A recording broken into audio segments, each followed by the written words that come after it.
एक भयानक रात गांव के किनारे घने जंगल के पास एक पुरानी उजड़ी हुई हवेली खड़ी थी। उसके बारे में अजीबोगरीब कहानियां फैली हुई थीं। कुछ लोग कहते थे कि वहां एक शापित आत्मा भटकती है, तो कुछ का मानना था कि उस हवेली में कभी एक पिशाच रहता था। रात के समय वहां से बच्चों के रोने की आवाजें आती, कभी कोई सिसकता हुआ दिख जाता और कभी खिड़कियां अपने आप खुल बंद होती। विक्रम, एक साहसी युवक जिसे अंधविश्वासों पर विश्वास नहीं था, उसने तय किया कि वह एक रात वहां बिताकर सच्चाई जानेगा। उसके दोस्तों ने उसे मना किया, लेकिन वह नहीं माना। उस रात आसमान में बादल छाए हुए थे और हवा में एक अजीब सी सनसनी थी।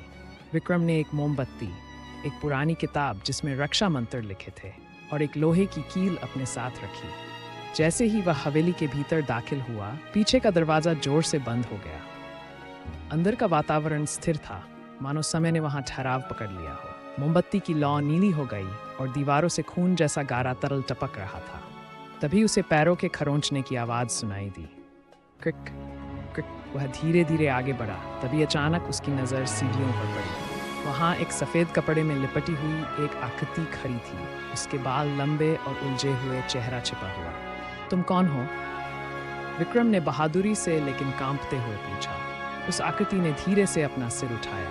उसके चेहरे पर आंखें नहीं थीं, सिर्फ गहरे काले गड्ढे थे जिनमें से कीड़े निकल रहे थे। उसका मुंह धीरे धीरे खुला और एक भयानक कर्कश आवाज निकली। मैं वो हूं जिसे तुमने जगा दिया।